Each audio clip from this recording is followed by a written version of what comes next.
Hey, hey, hey. Happy Wednesday. Come on in. Pull up a chair. The Gaming Gang Dispatch is in the air.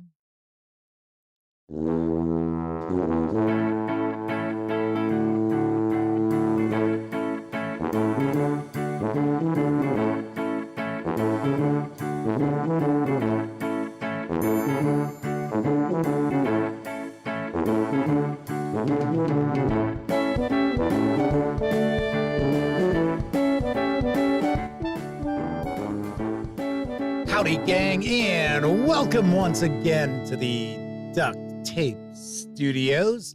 I'm Jeff McAleer, your host, here at the Gaming Gang Dispatch, brought to you by, shockingly enough, Roll for Combat and their Battle Zoo Ancestry Living Legends Kickstarter, which I will talk about in just a few moments, as well as thegaminggang.com, of which I happen to be the founder and editor-in-chief.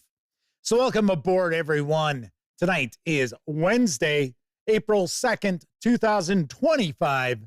This is live show 1173. If you're not overly familiar with the show, let me point out, super casual around here. Just hanging out, talking about the latest in tabletop gaming news. And then I will usually pontificate about a topic related to our hobby, or I will take a first look at a game, maybe unbox a board game, page through a role-playing game release. Well, tonight, we are actually going to dive on into the Paizo preview for April 2025. That's right. For the second month in a row, we are going to do the Paizo preview live right here on the Dispatch. So hang on for that. Of course, if you are tuning in for the first time because you want to see what's on the horizon, or actually, I think they were hitting stores today, actually, if I remember correctly. But if you're tuning in for the preview, I do want to make sure you understand we tackle the news first around here. So it'll probably be about 35, maybe 40 minutes before we jump on into that. Now, of course, when you're not watching videos on the Gaming Gang channel, be sure to visit thegaminggang.com for all latest in tabletop gaming news, reviews, and a whole lot more you are not going to find here on YouTube. You know the drill. Get your geek on at thegaminggang.com. And then, of course, because this is a live show, that means there is chat available. It's not on screen. It's one of the ways I keep some of the more unusual commenters at bay. And you must be a subscriber to the channel for at least 10 whole minutes before you can take part in chat. Yet another way that actually does kind of turn off the more unusual commenters out there. But if you happen to be a subscriber and have been for that lifetime of 10 minutes, and you want to say howdy, maybe you got a question, a comment, by all means, chime in, and I will do my very best to respond. First out of the gate tonight is our good friend of the show, the Madman. Sean O'Donnell's with us, as is Wallona's Cave, Cthulhu, Mike, Semper Buffo, Dark Autumn Scribe, Testy, Trekkie. I think I've said hello to everyone, and very possibly the lovely and talented Miss Sarah D might be lurking in the shadows, doing a little Plan 9 from outer space Bella Lugosiing. She is also one of our chat moderators, but she wields the glittery banhammer. Yes, would not be surprised if you're hanging around. Keithos asks, and you tackle it like Mike Singletary, Jeff. He was a damn good middle linebacker, I'll tell you that much. All right, so let's talk about our current sponsor. That's right, because the Dispatch is being sponsored by Roll for Combat and their Battle Zoo Ancestries Living Legends Kickstarter, which actually features 14 new playable races available for both 5e and I guess we would say 5.5e Dungeons and Dragons, as well as Pathfinder 2nd Edition. You're going to find angels evil eyes, sphinxes, gargoyles, were-creatures, lamia. Lamia, okay. Mine's out of the gutter, please. Golem-born, swarm blood, psychopomps, cerebrophages, or I think it's cerebrophages, arboreals, devils, fusions, and if you aren't familiar with what a fusion is, it's all these other little creatures that all make up one bigger creature. It's kind of interesting. So you actually kind of get different aspects of different species mixed together. Hey, come on, it's Roll for Combat. They're always up to something wacky. You can reserve a copy of the edition of the flavor of your choice in hardcover with PDF for a $69 pledge. If you want to grab the PDF, the hardcover, and sprinkle in some tabletop, virtual tabletop, I should say, aspects, you can do that for a $99 pledge. I do believe they are being designed for Foundry. I'm not sure if Roll20 is part of it or not. I know there was kind of a big push for Foundry. So I know that is the virtual tabletop that is being supported, at least one of them that I am certain is being supported. But hey, if you don't want any of that, you just want the PDF, you can do that also. That is for a $35 pledge. This is all through April 11th. Now, the PDFs are expected to arrive in July, and the hardcovers are planned to actually be released in September. So very nice. If you are not overly familiar with the Roll for Combat releases, the production quality is always top notch. They use some of the best paper that you can find in a role-playing game release. Beyond a doubt. Very, very cool. So a big thank you to Roll for Combat for sponsoring us through April 11th. Yes. The Dark Autumn Scraps is weird. They keep getting Mahjong commercials. Really? I did not know that. I did not know that. Keith Ulu says the glittery banhammer would be hidden under the Dracula cape. I have no idea how Ed Wood thought he was going to get away with that, because I want to say the stand-in that they had used after Lugosi passed was about a foot taller. It's like, jeez. Keith Lewis says the Lamia is a creature in Gaming Honor's middle-age monster manual. Kathy Evans is popping on into chat with us as well. All right, let's move on to tonight's tabletop gaming news, because the Pendragon Game Master's Handbook is now available for pre-order from our friends over at Chaosium Inc. And I've got the lowdown. Bring Arthur's Britain to life. In Pendragon, the Game Master is the leader of the game, the source of knowledge, the organizer of society, armies, and the land itself. Without the Game Master, there would be no game. In role-playing, there is not a more noble act than to take on this great responsibility. I'm getting all teary-eyed. The Pendragon Game Master's Handbook contains everything required for a fledgling or veteran Game Master to open the window to the fantastical world of King Arthur. Pendragon, the Game Master's Handbook, greatly expands the setting of the game, from highlights of important characters and time periods to courtly intrigue and a myriad of strange and wondrous beasts, spirits, fairies, and fiends which lurk in the dark places of Arthur's Britain. The book also includes in-depth discussions of religion and magic and how to use them in your game. In addition to guidelines for fine-tuning the game to your preferred style of play, this book contains an entire section dedicated to Arthurian acts. These expanded rules cover events such as tournaments, seduction, and an entire system for running feasts where gossip, courtesy, and honors hold sway. Inside, you'll also find rules for running battles, from the smallest skirmish to the most legendary clash of arms. This book contains 2 all-new scenarios for Pendragon, designed as either a starting point for a group of fresh player knights or for use in an ongoing campaign. There's The Adventure of the Crucible. This scenario, intended for starting characters, is the perfect way to kick off your Pendragon campaign. Lords, ladies, allies, and rivals are introduced as the player's squires earn their spurs at a time of anarchy and desperation. So I will take a guess that's probably taking place after Pendragon's been killed. That would be my guess. Then we also have The Adventure of the King's Gambit. The county of Sarum faces annihilation when the Saxons of Wessex launch an invasion. Can the player knights break through enemy lines and ride for aid in time?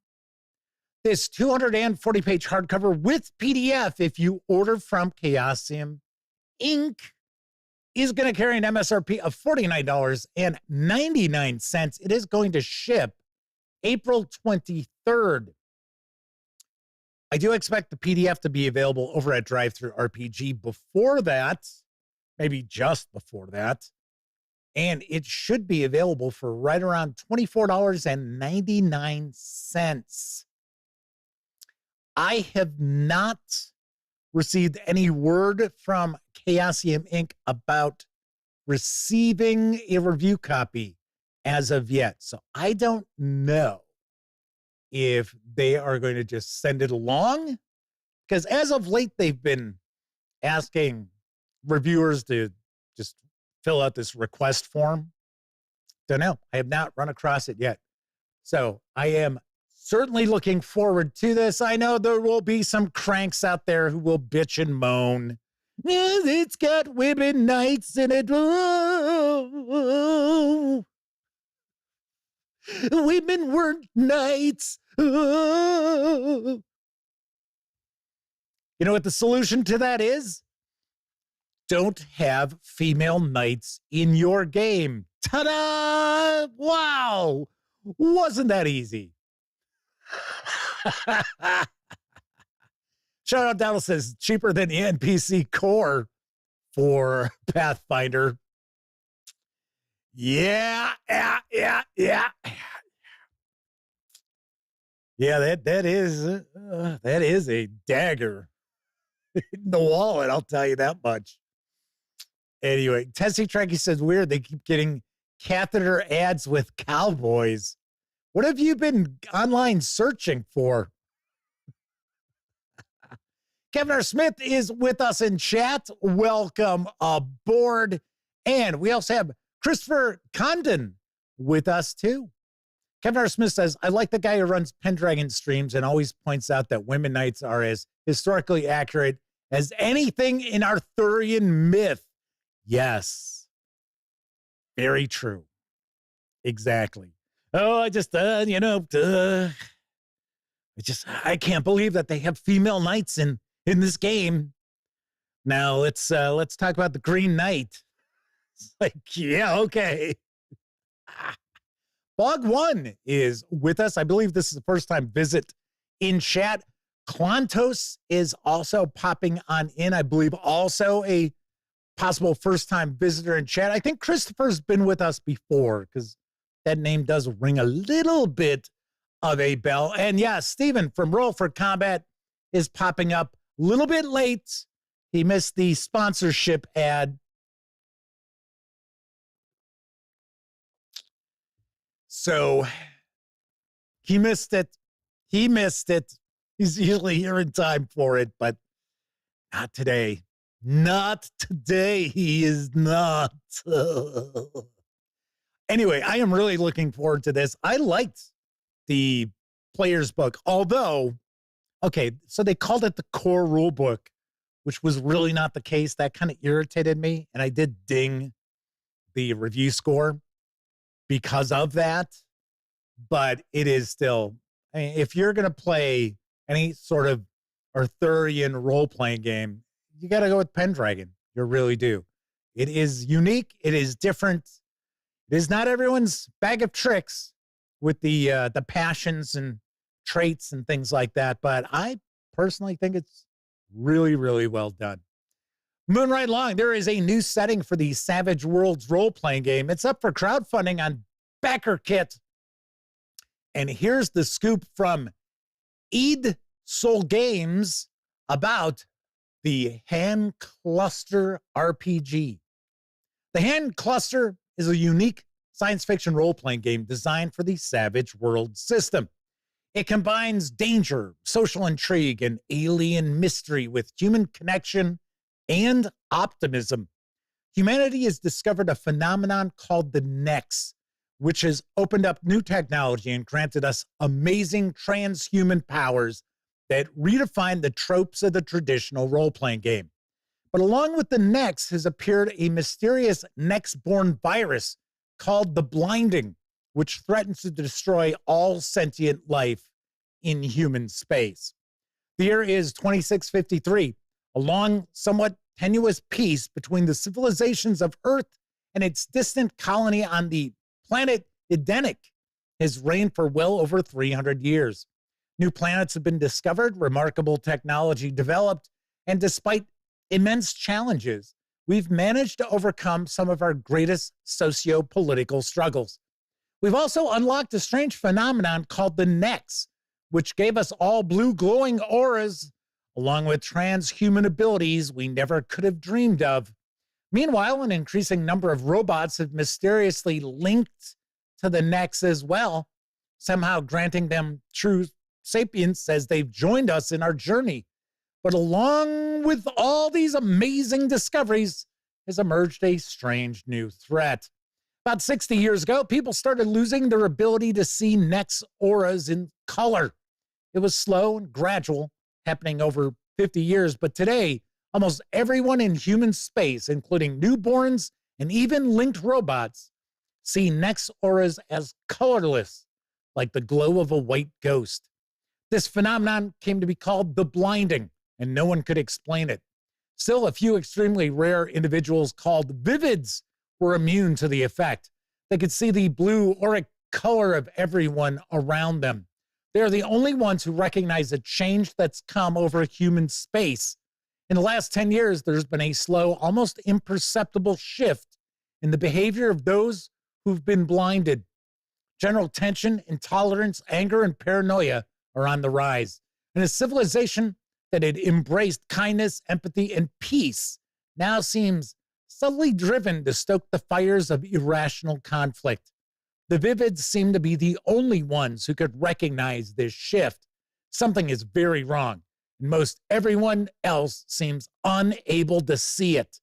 The blinded have not only lost their ability to see auric color, they've become blinded to reality. And it's getting worse.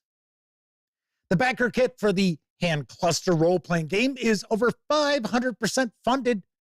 You can reserve all that comes for the setting in print and PDF for a $100 pledge. There's quite a bit, so it's not just like a core book. There's quite a few things going on with this. If you want to just score all of the PDFs, you can do that for a $55 pledge through April 16th. Expected delivery looks to be about a year out. Now, I will also point out, if you are curious about this, there is a quick start. I think they're calling it a jump start, which is available over at Drive-Thru RPG. I will actually link to it in the show notes. There will be a news item over at thegaminggang.com. Tomorrow morning, we'll also have a link to it. Check it out. Sounds kind of interesting. Keithulu asks, can the Han sector be played solo? Yeah, I knew somebody was going to jump on that. I knew somebody was going to jump on into that. Dark Autumn Scribe says they're kind of a stickler. They try to keep as few female knights as possible within the storyline. But they do have one player character who is their wife. She loves it, so they got to let her in. There you go. Thus, the reason why there are female knights in Pendragon. There you have it. Keith Lewis is glad to be of service. Kevin R. Smith says they remember seeing the Han cluster. Can't remember if they backed it or not. The PDFs were relatively reasonable, if they remember correctly. Yeah, there are a lot of different pledge levels to this over on Backer Kit. And they are going to be utilizing the same printer that Pinnacle Entertainment Group uses. And it does appear that they've got a lot of the same artists that are utilized with the official Savage Worlds releases. So this is going to look very, very similar to what you normally see for Savage Worlds. So kind of interesting that they are going in that direction to really look like, because it's not official. This is not from Pinnacle Entertainment Group. This is third party. So Kevin R. Smith says, yep, they did back it. The core book and the archetypes in PDF for $25. So Bradley Thorpe's with us. Says, hey, Jeff, I've been doing some reading of the Lord of the Rings source material. I have to say, Tolkien wrote a shit ton of content. I'm really enjoying it. It's the first time you've actually delved into the Lord of the Rings and the Hobbit and such. Interesting. Oh, or maybe Bradley's talking about like Unfinished Tales and Silmarillion and, you know, the stuff that I already told you that I checked out on. I was like, no. Started reading the Silmarillion. I was like, no. Hey, speaking of books, I actually have been listening to some audiobooks for Discworld. I'm on the second book. I figured, you know what? I'm just going to listen to them in the order of publication. I know. I'll just have to work my way through some of the weaker, earlier books. It's all right. All right, so let's talk about saving you some money, because there is a new bundle of holding which has arrived. Features the second edition of the Feng Shui role-playing game from Atlas Games. And I've got the deets on the deal. Chi Warrior. The April 2018 Feng Shui 2 bundle is back for seconds with a gun bag full of tabletop role-playing game rule books, source books, and adventures for the 2015 second edition of Hong Kong movie action role-playing game Feng Shui from Atlas Games.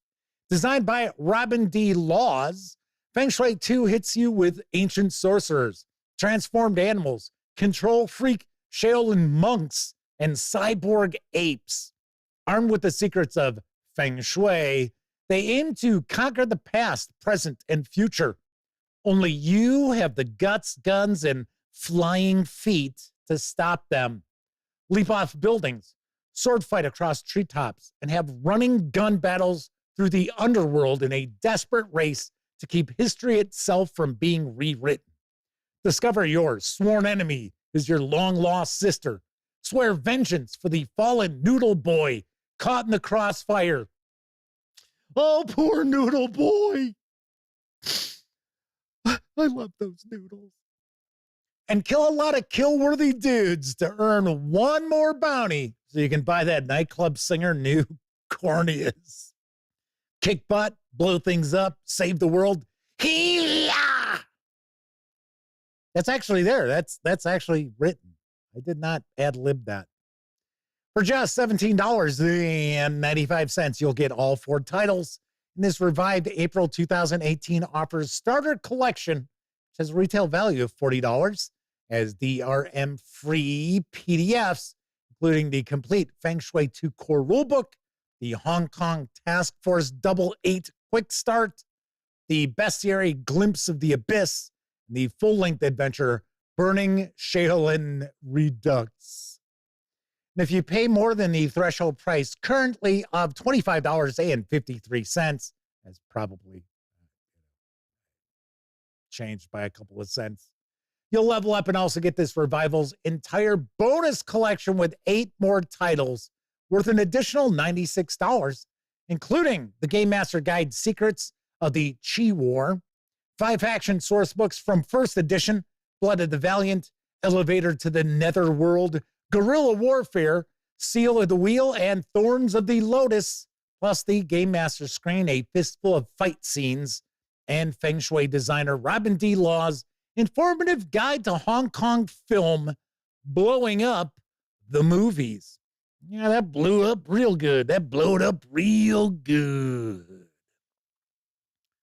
These savings will run through April 21st.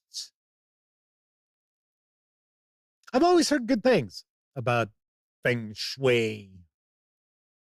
Although I am not the most well-versed in Hong Kong movies. I have seen some. There are some, I guess people consider them to be classic Hong Kong, like Kung Fu movies. I have never seen a lot of stuff that Quentin Tarantino crows about. I've never actually had an opportunity to check out. This could be a lot of fun. And this kind of gives me the feeling that you could really run this the sort of way you want to run it. So if you want to run a more kind of Hong Kong action, gun battles, sort of bad cops, good cops sort of thing, you can. And if you want to go take Big Trouble in Little China up to like an 11, you could do that as well. Clanto said, "Hey, Jeff, I ended up buying the core rule books for Castles and Crusades after listening to your review. Yes, this weekend I'll actually have my review of the Player's Handbook Reforged. So stay tuned for that. It gotta be honest, things haven't really changed all that much as far as my feelings about Castles and Crusades. Although there is one critique I've got with the way they approached the design of the new books. So you'll have to catch that. Chris Lundgren's with us in chat. Said one of their friends begged them to run this role-playing game, I'm assuming Feng Shui. But Chris is unable to enjoy those types of movies. They hated Big Trouble in Little China, found it boring and weird. To each their own. I'll be the first to point out when I first saw Big Trouble in Little China. Let's see. I didn't see it in the theater. I saw it on VHS, but I probably saw it right after it hit VHS. And I was right there with Chris. I was like, what is this? What the hell is this? I thought it was just totally off the wall. And I was not a fan. I've gotten more accepting of it as the years have gone on. But I think I just was expecting a completely different experience than what I got. Kevin R. Smith says, hey, if you like reading the King James Bible, you'll love the Silmarillion. Sassy Trekkie says, Big Trouble in Little China, the hero of the movie is actually the comedic sidekick. Chris Lundgren says they were forced to watch it on Netflix and they were bored to tears. Yeah, like I said, to each their own. Yes, Keith Lewis says, nice SCTV reference. Oh, yeah, you get just, references tossed out here and there. On our next news piece, Horrible Guild has released the fantasy role-playing game Wilder Feast. It is now available in print and PDF. Here's what I know. In Wilder Feast, players take on the role of, I would think it's wilders. So I don't know if it's Wilder Feast or Wilder Feast. Wilder Feast sounds more like it. But I don't think you take on the role of wilders. I think you'd be a wilder because you're a mutated ranger who roams the land looking to stop the frenzy. An eldritch virus which takes kaiju-esque monsters, makes them violent and self-destructive before leaping to stronger hosts. What the hell would be a stronger host than a kaiju-sized monster? It's like, what? You hunt monsters with your trusted pack of other, I'm going to say wilders, and an oversized cooking utensil in your hand. You cook monsters using the secret techniques to purify the frenzy. Each monster you eat mutates you further. You feed monsters, healing and comforting those you can. Gameplay alternates between journeys, high intensity travel and combat, and downtime, low intensity, rest, and role play. In both phases, you resolve conflicts with a simple but flexible dice pool system built around a central idea. Humans use D8s, monsters use D20s. Wilders are both, so they can choose which of their sides to embrace when taking tests. Will you focus up and stay true to your human side, or go wild and unleash the monster in you? We're going to go Wilder Feast. The Wilder Feast core book is a hardcover book of 316 pages with full color art throughout. It includes fast and robust character creation with 6 tools, each with their own set of unlockable traits, 8 specialties, and suggestions for your 3-course backstory. No matter how you build your character, you start with connections to the one land and your fellow players. Also, a core loop that involves following a monster's trail, hunting it down, and cooking it to gain permanent mutations, interspersed with free play that encourages creativity. There are 40 different monsters, each with its own traits, body parts, and behavior that make each hunt unique. A travel guide exploring the One Land and the Sen Coast with detailed maps and extensive tables of cooking ingredients. There's also The Last Chemig, a set of 4 standalone scenarios also playable as an overarching campaign. These accessible and easy to set up scenarios are designed to introduce guides and wilders to the game system and come with fully detailed maps, stat blocks, pre-generated characters, and a set list of events. There's essential advice for running the game, including recommended safety tools, tips for creating your own monsters and regions, and player empowering mechanics to help the group define the adventures they want to have. Do you want to steward the wild, get stronger, protect your community, or explore ruins from the ancient past? The 316-page hardcover carries an MSRP of $55. If you want to grab just the PDF, you can do so over at DriveThruRPG for $30.22. JD Soul 3002 is popping on into chat. Welcome aboard. So I would say if you're a fan of Monster Hunter, this is going to be up your alley. Especially if you enjoyed weren't they cats?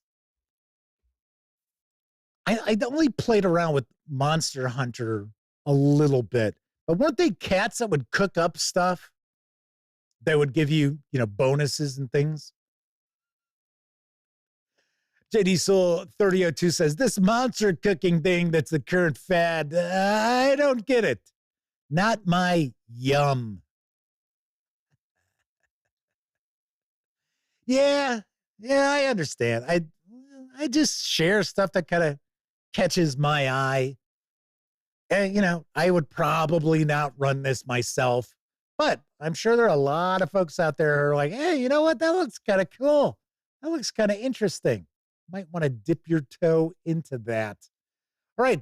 So, final news piece. The Art of Jeff Easley is currently up for crowdfunding. Here's the latest from the artist himself. My name is Jeff Easley, and I'm a painter. Even if you don't know my name, if you're a fan of Dungeons & Dragons, you're probably familiar with my artwork.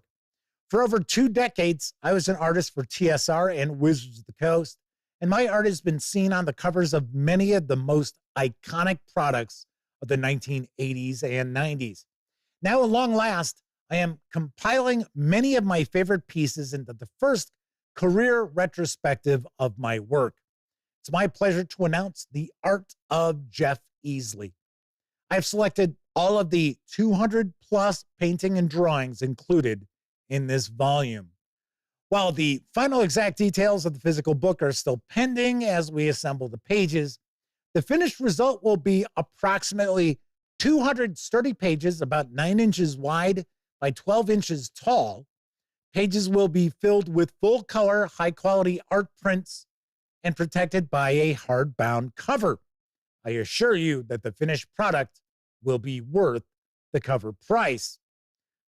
The art of Jeff Easley will be a Kickstarter exclusive. We will only be printing enough to fulfill rewards, plus a very limited number for my own personal use. There will be no stretch goals for this campaign. I don't want anything to steal the spotlight from my first book. The art of Jeff Easley is over 1,600% funded. You can reserve a copy of the hardcover for a $125 pledge. Expected delivery is December of this year.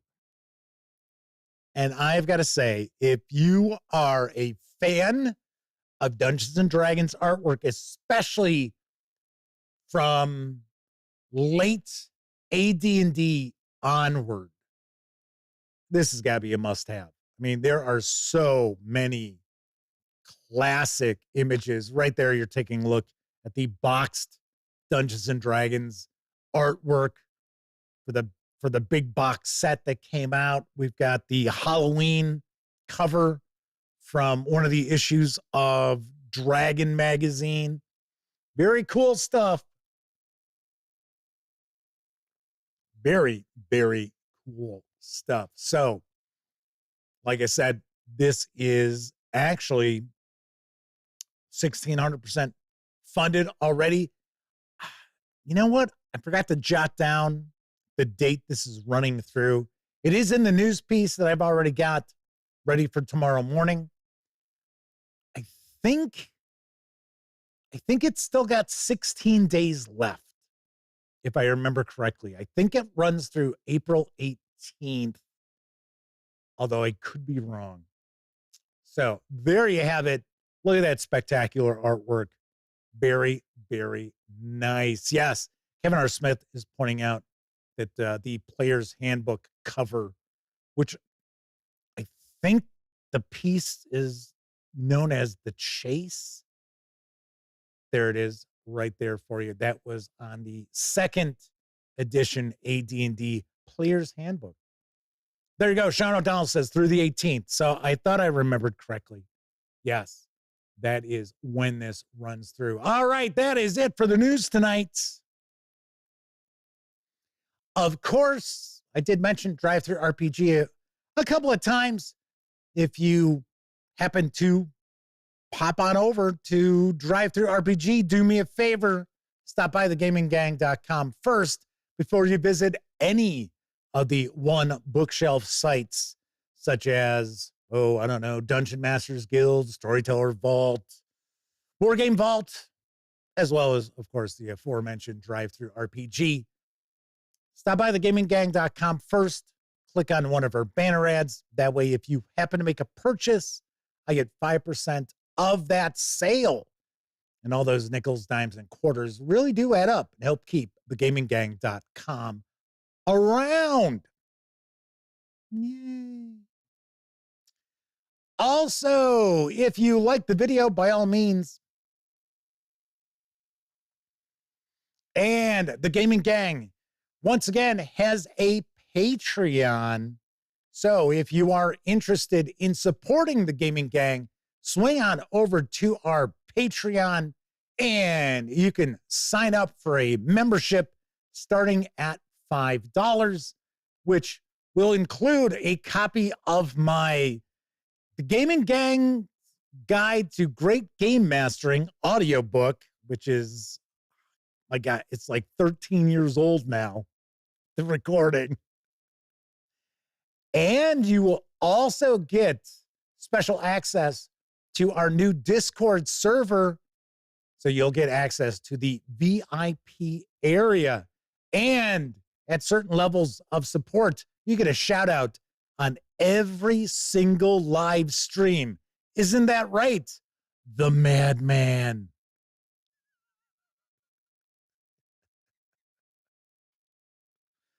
So very nice, very nice. Be sure to pop on over to our Patreon page. It is patreon.com/C/The Gaming Gang. Although I think if you don't put the C in there, it'll still take you to that Patreon page. All righty.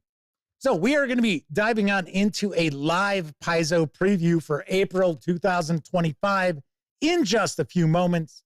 Did want to mention last night, it was a gag that I was making this into a D&D show and a D&D channel. I mean, I even said it was an April Fool's joke. Some people thought I was serious. And even after the show was over, they thought I was serious. And it's like, no. It's like, no, that was just a gag. Not a great gag. But still, I mean, I guess I tricked a few people.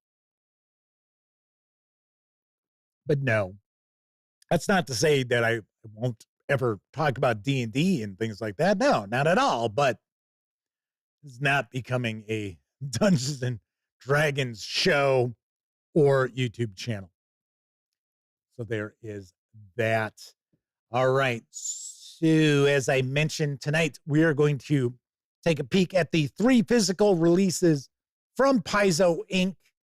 that are arriving in stores. I believe it was today that they actually arrived. But first, I think it's time for us to take a brief intermission. It's intermission time, folks. Time out for a delicious snack in our sparkling refreshment building. Every item a fresh, appetizing taste treat. When a lady's in the mood for refreshment, there's nothing like frosty, delicious ice cream. At your refreshment center, you'll find every kind and flavor of frozen treats. Refreshing, good as they can be. So if your lady's in the mood for refreshment, stop in and pick up some ice cream for her. There's nothing quite so good. And don't forget the big kids. Tasty ice cream for everybody at your refreshment center. Now, from Planet of the Apes, exciting lifelike figures. Move them, position them. Help Galon and the astronauts escape. And from Star Trek, voyage into the unknown with Mr. Spock and the crew from the Enterprise. Will they defeat the dreaded Klingon? It's up to you. Planet of the Apes and Star Trek, exciting lifelike figures, new from Palatoy.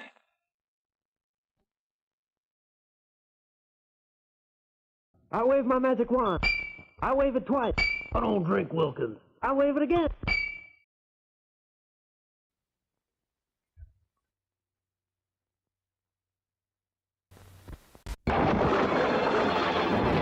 You won't be able to move. You won't be able to scream. You won't be able to take your eyes off of Elvira's Haunted Hills. Allow me to present Elvira. Yeah, nice meeting you too. Elvira! Entertainer extraordinaire. See Elvira stretch herself as an actress in her most challenging role. I just love butterflies ever so much. And her most revealing. Hey, what are you doing?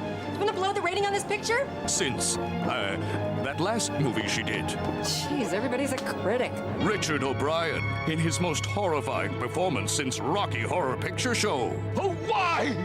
Why? Why? Well, snap out of it. God, what are you going for, an Oscar? You will witness the nightmare of a woman scorned. Ouch. A film that is so steamy. Oh, Lord have mercy. So titillating. Lucky for you, I come equipped with my own airbags. So shocking. That's another unfortunate Elzebus family trait, catalepsy. Fear of cats? It's a masterpiece for all time. It's time for bed. It's time to send you back to hell. It's time for la douche. You'll scream. You'll laugh. Nice jacket. Who shot the stove? You'll wet your pants. Damn, I hate when that happens. Elvira's Haunted Hills. My slutty, adulterous darling. Hey, don't call me darling. From the masterfully macabre mind of Elvira. Right, like there's something going on in my mind. Elvira's Haunted Hills. The village people say this castle is evil. Who listens to the village people anymore?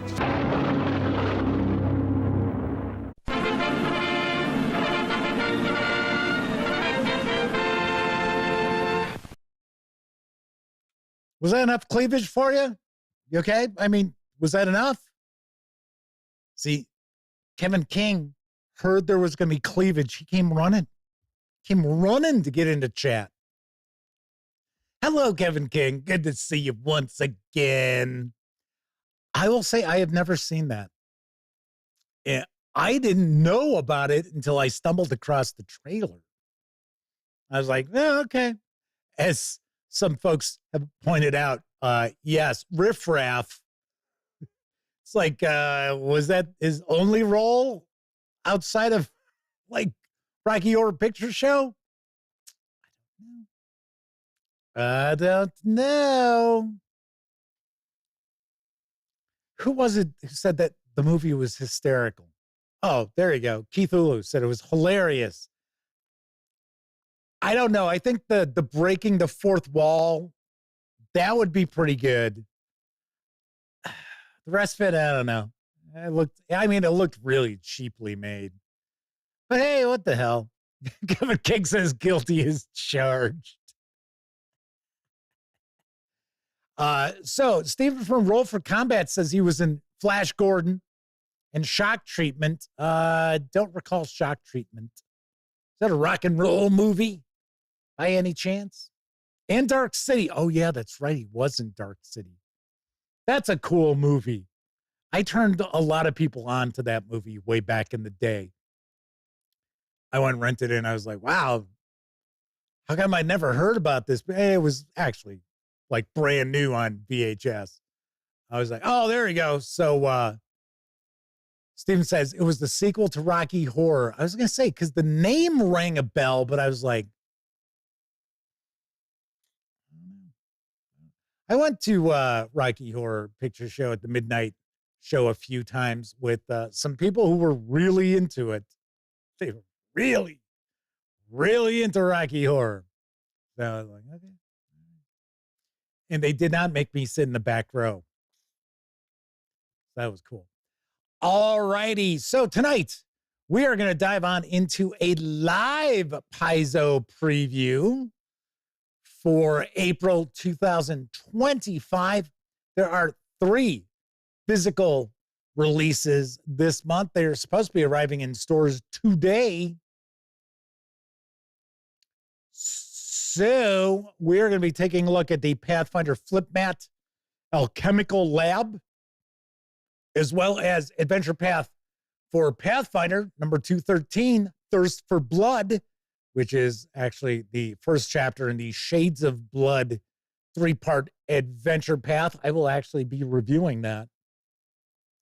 Then we'll wrap up by taking a peek at Pathfinder Claws of the Tyrant, which is written by a lot of folks. I got to move some stuff around so I can grab all these goodies easily. All right. So first thing we're going to do is we're going to take a peek at the Flip-Mat, the Alchemical Lab. This carries an MSRP of $19.99, or you can grab just the PDF alone for $9.99. So this is going to have 1 dual-sided flip mat. This is 3 panels by 3 panels.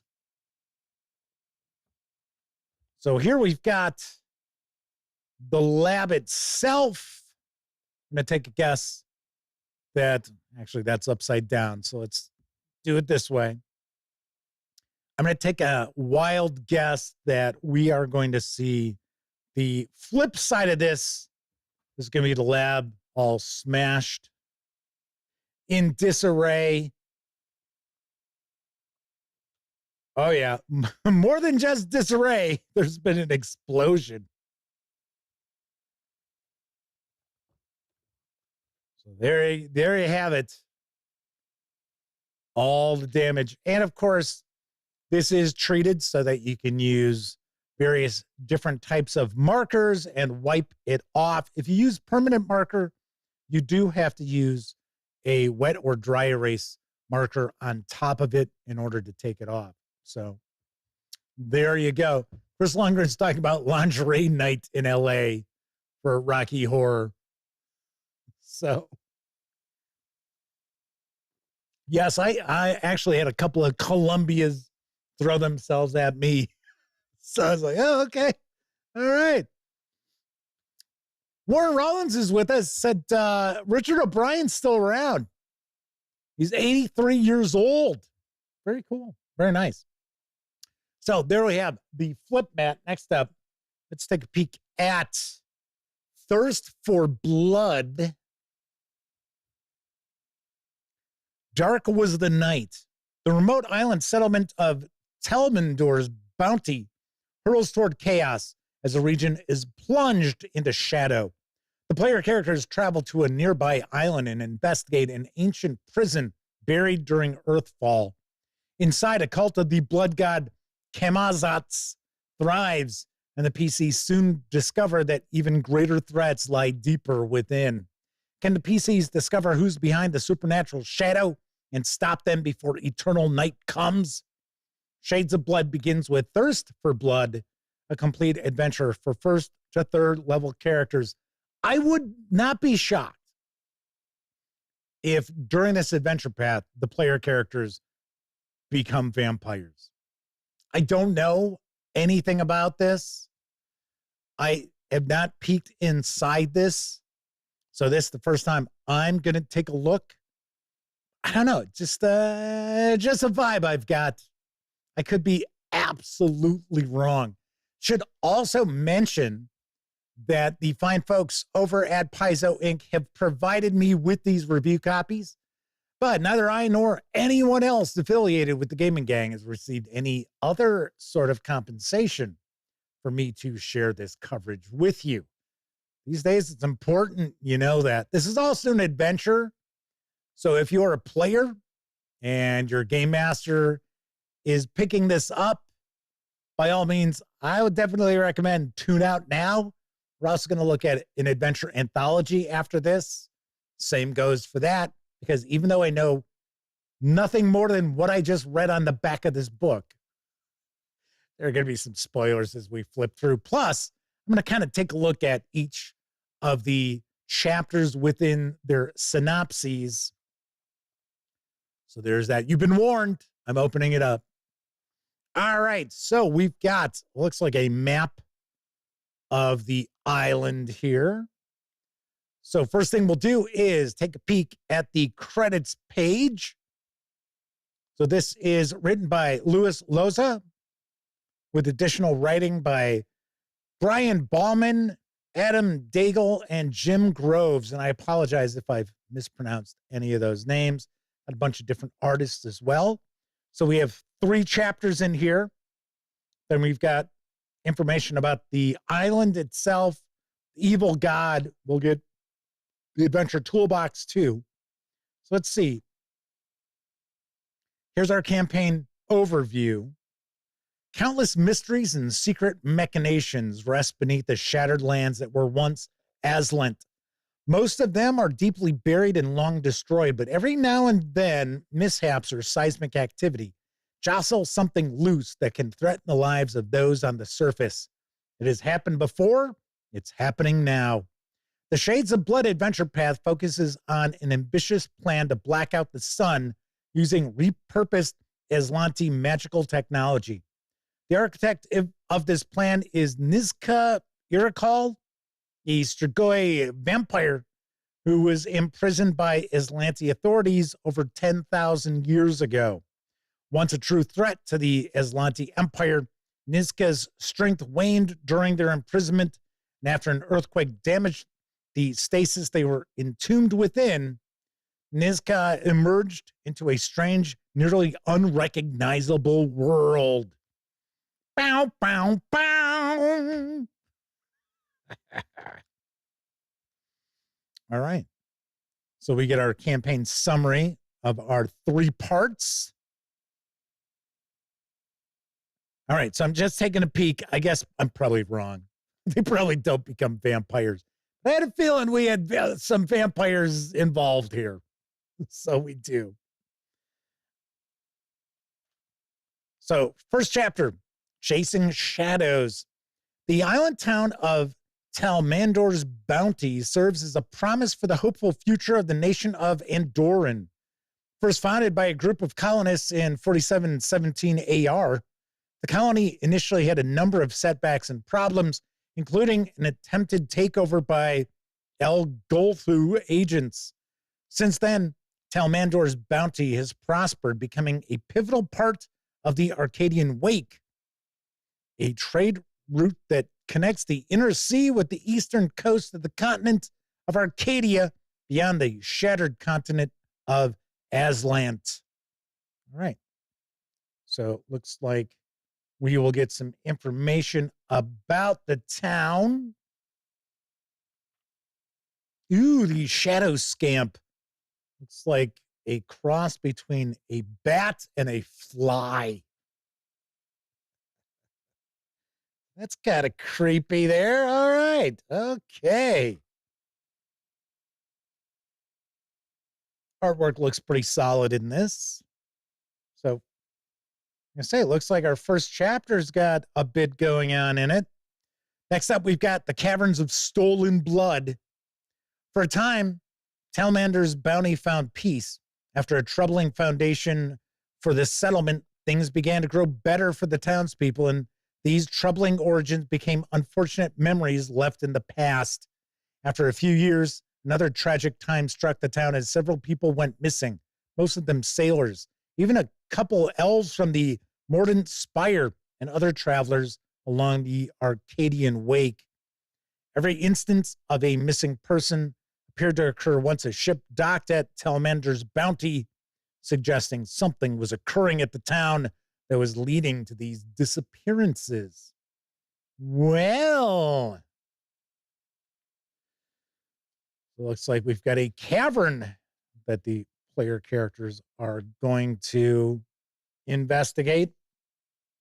So this is an adventure path that is kicking off at level 1. I always like to see that,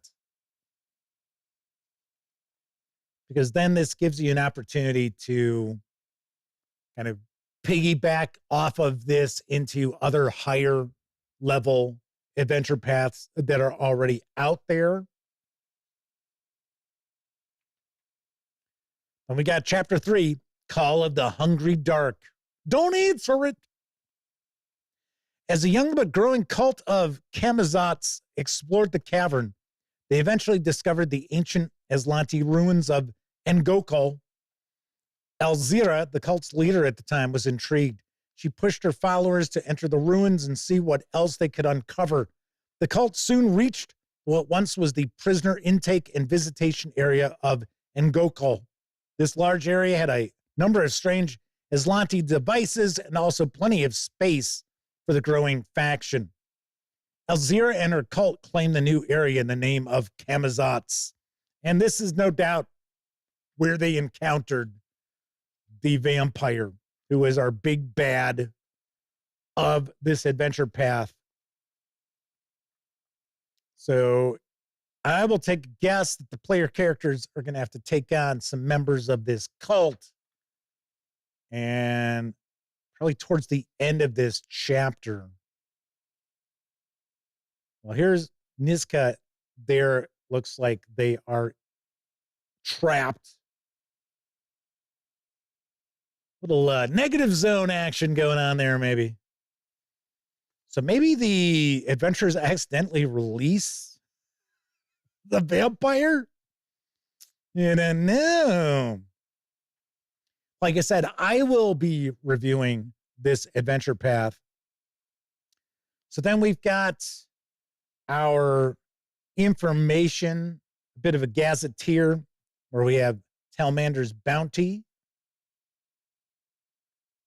Looks like we've got a few pages devoted to that. We've got a keyed map. Then we're going to get into Kamazats.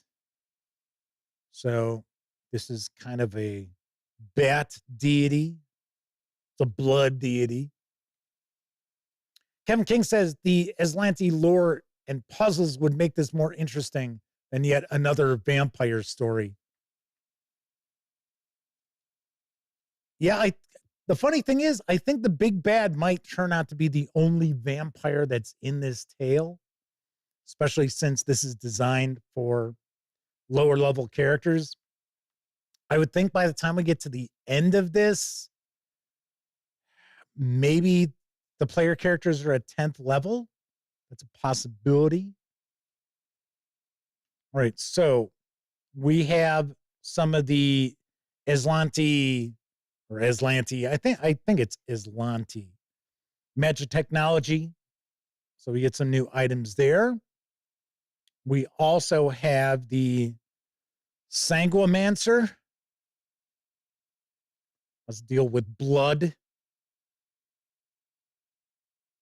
Probably their own. Yep, sure enough. Because we have some new feats. So that looks like that's a new background. Then we get into a little bit of a bestiary. The Tormentschild. It's kind of an oddball looking thing there.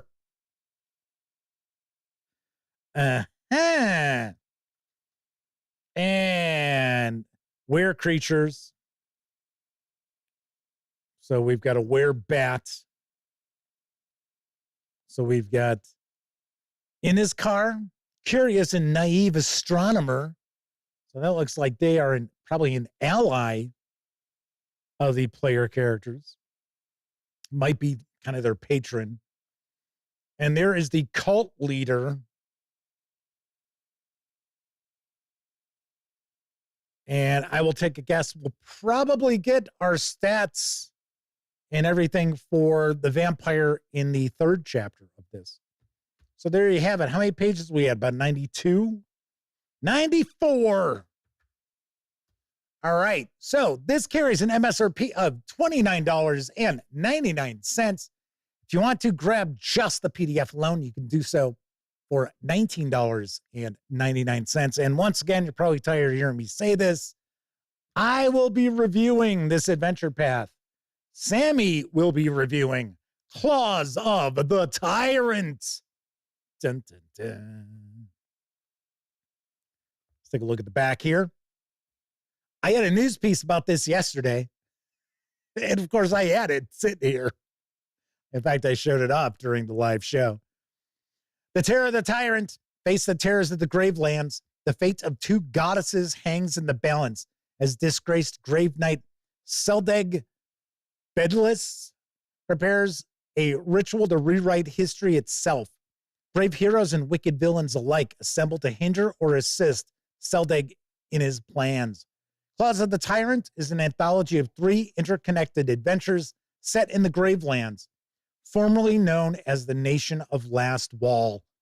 The anthology also includes a collection of monsters, feats, and magic items, perfect for any campaign set in the undead-haunted Gravelands. All right. So we got quite a few authors for this.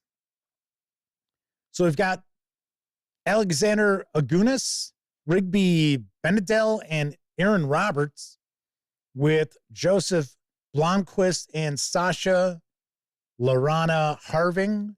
Yeah, I know I butchered all those. So, well, not all of them, but most of them. I apologize. So, of course, got a bunch of artists and so forth. So we have got Graveland Survivors, Ashes for Ozem, and Of Blood and Faith. Those are our adventures. Then we will get a bit of a gazetteer and our adventure toolbox. So it looks as if our first adventure is about 30 pages, second adventure about 20 pages, and our final adventure is actually broken up into 3 chapters. Looks like that one's 40 pages in length. Once again, if you're a player and you're hanging out, and your game master is picking this up, I would tune out. Because even though I don't know really much about what's going on outside of what I shared from the back of the book and last night's news piece, there can be some spoilers as we're flipping through. Claws of the Tyrant is an anthology of adventures set in and around the former nation of Lastwall, now known as the Gravelands. More specifically, the adventures follow the story of the goddess Arazni. Yeah, we'll go with that. The goddess Arazni, as she returns to the Gravelands, this time to ensure that a collection of powerful relics, the Bloodstones of Arazni, stay free from the hands of her former captor, Seldig Bedlis. After Arazni's escape from Geb, Seldig abandoned his role as the nation's spy master and now serves a new lord, Tar Bafan. But Seldig's loyalty to the Whispering Tyrant conceals his true motivations. Seldig intends to use the Bloodstones, along with another relic, the Chalice of Ozem, to power a ritual that will forever alter the histories of both Arazni and Amade. Yeah, I know. I'm mispronouncing all of these. So, by swapping the fates of the two goddesses, Seldig believes he can save Arazni from her tragic path and in turn redeem himself. So there is the Whispering Tyrant right there in that artwork. So we've got our 3 adventures. So our first adventure is for levels 1. Kevin King says 2 horror-themed campaigns at the same time. They're competing with themselves. Well, with this anthology here, what I'm sort of getting the impression, now I don't know for certain, but you figure these jump in levels. So the first adventure is for level 1. It looks like here, player characters should end at 3rd level. The next adventure is like 7th level. Maybe even higher than that.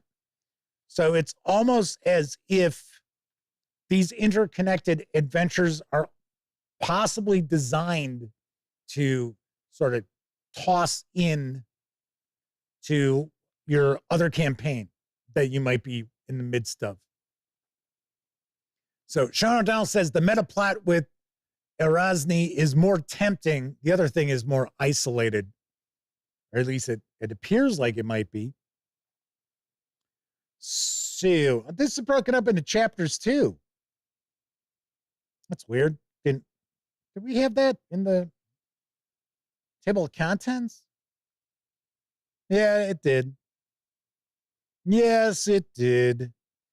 This is the one that didn't. I didn't see chapters too. Okay, so we've got 2 chapters in this.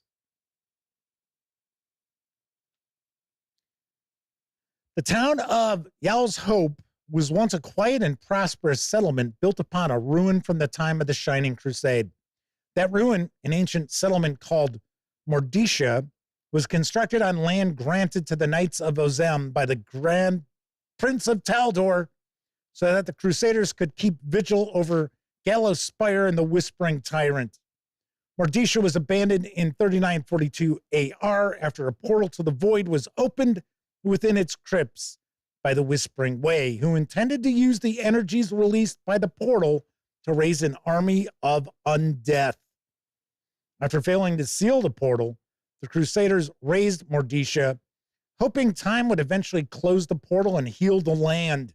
Nearly 1,000 years later, a group of explorers from the Pathfinder Society rediscovered the crypt and sealed the portal once and for all. Not long afterward, the Knights of Ozem reestablished the settlement, now called Yow's Hope. And the town thrived over the next 3 years. Its prospects had never looked brighter. Yeah, but here it comes. So it looks like this is going to take a sharp turn as far as this town goes. We've got catastrophe in the crypts. Did they just have Bicky? Yeah. Goblin's name is Bicky. So we've got a bunch of our NPCs. Got different items here. So it looks like we'll get a little bit of their background, their appearance, their personality, and penalty. Not sure what the penalty might be. Maybe it's a penalty if the player characters piss them off or something.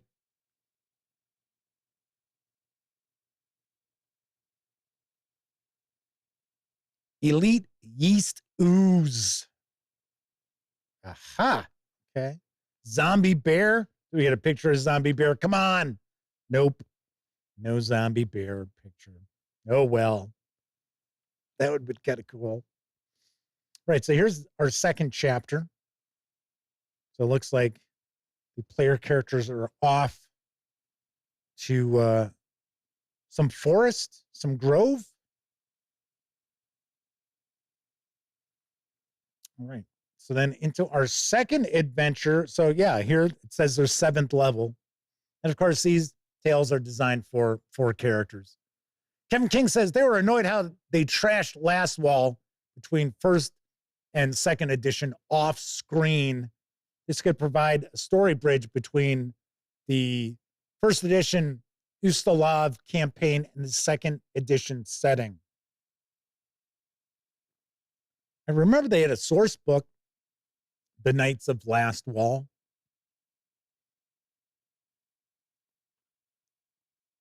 The Knights of Last Wall had been a thorn in Tar-Bafan's side since the days of the Knights of Ozem.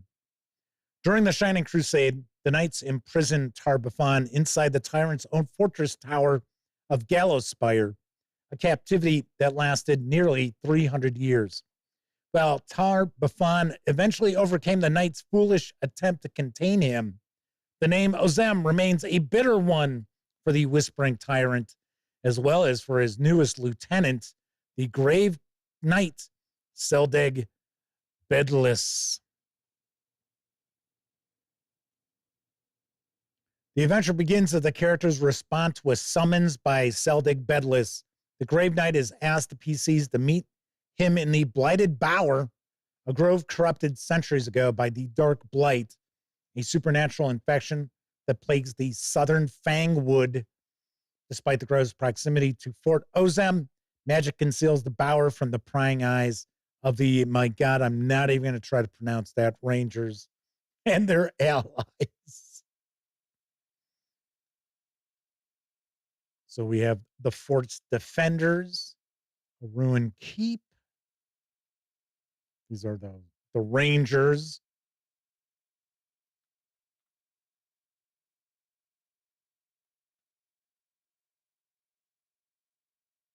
So this is where the Chalice of Ozem comes into play.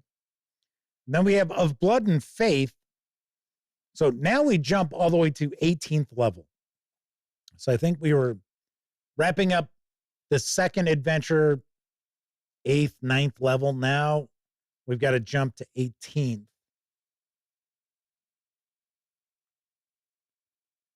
Centuries of undeath have not been kind to Seldeg Bedless. Once a valiant knight of Ozem, Seldeg was corrupted during an ill-advised mission to Geb. There he was transformed into a grave knight and assigned to serve the double role of bodyguard and captor to Arazni. I just can't get that out. Former Herald of Eredin. With Arazni's recent escape from Geb and subsequent hypothesis, Seldeg is fallen from the Ghost King's good graces. Once again, the desperate Grave Knight turns to an ill-conceived plan. Seldane intends to commit an atrocity against divinity itself. After ruminating on the ways in which the stories of Erasni, Ede, and his own intertwine, he's determined that the only way to save himself is to redeem Erasni.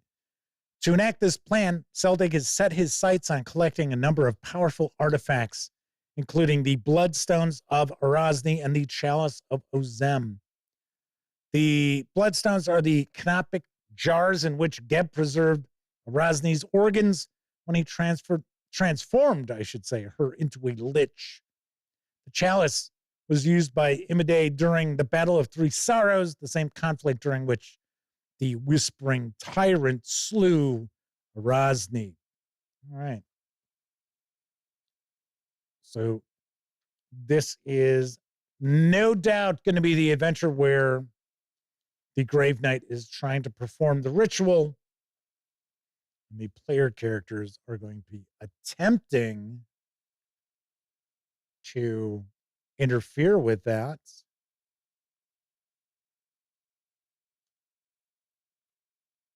That's kind of cool. Chained Norn.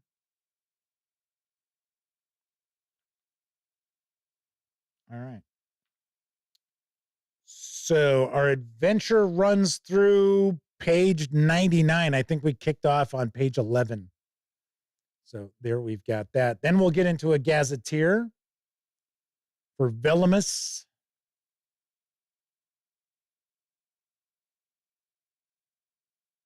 So it is a city. So we've got a keyed map here. We've got some new items. Artifacts, I should say. So we've got some new feats for knights. We have Knight Vigilant, I should say, a Last Wall Sentry. And then we get our bestiary here. Raised Cavalry without mounts. A Splinter Officer. Okay, so here we've got our major NPCs. So this is, I believe, one of the allies for the player characters who pops up in the second adventure. And there's our big bad.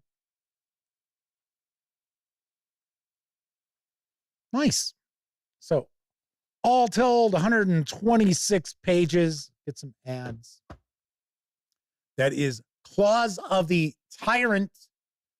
This carries an MSRP of $44.99. If you want to grab just the PDF, you can grab that for $19.99. Once again, Sammy is going to be reviewing Claws of the Tyrant. All right, so that is a peek at the 3 different physical releases from Paizo Inc. this month. They are all for Pathfinder. We are starting to build up to the big release of 2nd edition Starfinder. I'm looking forward to that. I really am. I think Paizo Inc. does a pretty nice job with Starfinder, making it different enough from other science fiction role-playing games out there, because it's more science fantasy than anything else. And it's not just Pathfinder either. So I got some ladybugs flying around down here. So yeah, I gotta remember how I kind of chased them away last year, because for whatever reason, the Duct Tape Studio is like a breeding ground for ladybugs. I don't know why. I have no idea. I don't even know how they get in here. So kind of weird, because it's not like there's windows that open up.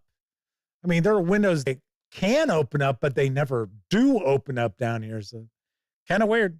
All right, before I go, I wanted to share a bunch of stuff that has arrived we are going to be diving on into. Now, you might remember that I shared a news piece, grab all this stuff, yesterday about the Consortium, which is a narrative miniatures game.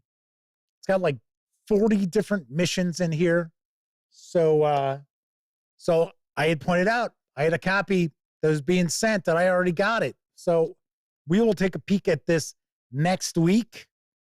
I also got that package from Exalted Funeral, which includes the latest issue of Carcass Crawler.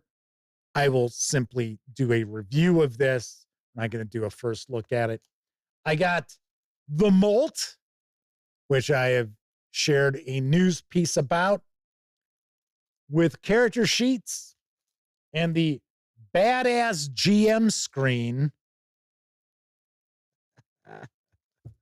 This looks pretty weird. This looks like one of those Exalted Funeral kind of releases that are kind of odd. Keith Lewis says they can think of worse bugs to use the Duct Tape Studios as a breeding ground. Oh, you mean the Kingdom of Spiders? That I spray mint around. I spray some mint oil. That seems to keep them at bay. At least it did pretty well last year. Max Apocalypse is with us in chat. Welcome aboard. Says narrative and miniatures is not terms you often hear together in gaming. Quantos says centipedes. That I don't see down here. I do not run across those. And of course, we also got the Monty Python role-playing game, the co-curricular medieval reenactment program. So we got the hardcover, we got the Game Master screen, which also has, looks like we get some cutouts of various characters from Monty Python. I got the coconuts, the coconut shells. So we've got that. And then we have the box. I think this is the dice. It says polyhedral petrified giant miniature eggs. And if you just look at it, it looks like it's just a blank white box, but then kind of catch the light the right way, you will see that it has the co-curricular medieval reenactment program on it as well. So yes, Max Apocalypse says they sent Jeff a horse. So we're going to take a look at this tomorrow. We're going to take a look at this on tomorrow's show. So we will dive in. We will look at the core book as well as the Game Master screen, the plastic coconut shells, as well as the goodies inside this box too.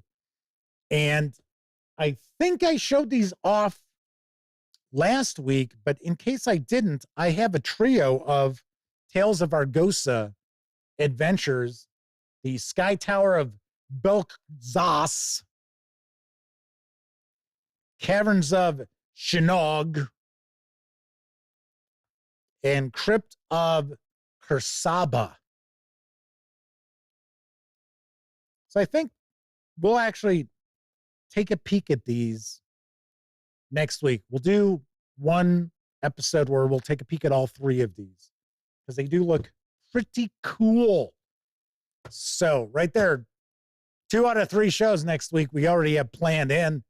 It's possible we might look at the Molt on the other show too. So lots and lots of goodies for us to dive on into. All right, that's it for this time out. If you liked the video, by all means, please give it a quick thumbs up. Subscribe to the channel if you haven't already. And if you do subscribe, don't forget, ring that bell because it'll not only let you know when the Dispatch streams live Tuesday, Wednesday, and Thursday evenings right here on YouTube at 7 p.m. Central.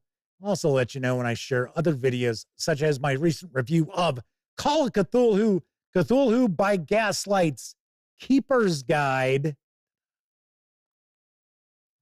from Chaosium Inc. If you're watching live, thank you very much. If you watched live and took part in chat, tip of the cap for you, because not only are you keeping me company, you're also keeping everybody else in chat company as I'm sharing the news or flipping through a book or unboxing a game, what have you. So much appreciated. But of course, I know a lot of folks out there, they don't have an opportunity to watch live. Doesn't matter if you're watching live or on Memorex. Thank you for taking time out to watch any of the over 2,100 videos here on the channel. Plenty for you to dive on into. Don't forget, we also have our Patreon page, which you can take a peek in the show notes. You'll be able to find the link to that, as well as our Discord server, which is only for fans of the gaming gang. And it's not, I've had some people asking if this is going to be a place where people are going to sign up and I'm going to run role-playing games. And no, it's not what it is.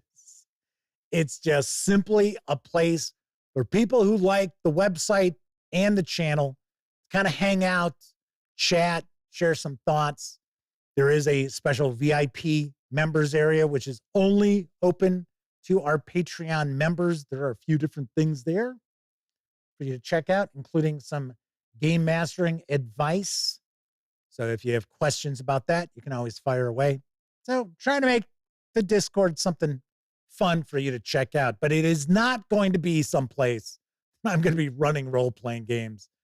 I do not have the kind of time to take care of that. Anyway, there is also a link in the show notes for that too. All righty then. Once again, I'm Jeff McAleer. Thank you very much for watching.